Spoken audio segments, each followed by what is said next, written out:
पाल वंश के बाद पूर्वी भारत में सेन वंश का उदय हुआ। 11वीं से 13वीं शताब्दी के बीच सेन वंश ने बंगाल और बिहार के बड़े हिस्सों पर शासन किया। सेन शासक मूल रूप से दक्षिण भारत से आए थे, लेकिन धीरे धीरे उन्होंने पूर्वी भारत में अपनी सत्ता स्थापित की और बंगाल को एक शक्तिशाली केंद्र बना दिया। सेन वंश के सबसे प्रसिद्ध शासक बल्लाल सेन और लक्ष्मण सेन थे।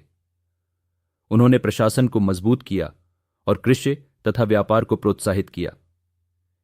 सेन शासकों के समय बंगाल सांस्कृतिक दृष्टि से भी उन्नति कर रहा था। उन्होंने मंदिरों और संस्कृत साहित्य को बढ़ावा दिया। लक्ष्मण सेन के दरबार में कई विद्वान और कवि रहते थे, जिन्होंने बंगाल की सांस्कृतिक विरासत को और समृद्ध किया। सेन वंश के शासनकाल में हिंदू धर्म को विशेष संरक्षण मिला और समाज में धार्मिक परंपराओं का पुनरुत्थान हुआ।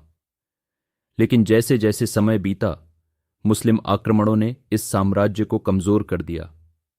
13वीं शताब्दी की शुरुआत में बख्तियार खिलजी के आक्रमण ने सेन वंश की सत्ता को समाप्त कर दिया और बंगाल में इस्लामी शासन की नींव रख दी। सेन वंश का योगदान यह था कि उन्होंने पूर्वी भारत को राजनीतिक स्थिरता दी और संस्कृति, साहित्य और धर्म को आगे बढ़ाया। उनका पतन यह याद दिलाता है कि बदलते समय के साथ साम्राज्यों को चुनौतियों का सामना करना पड़ता है।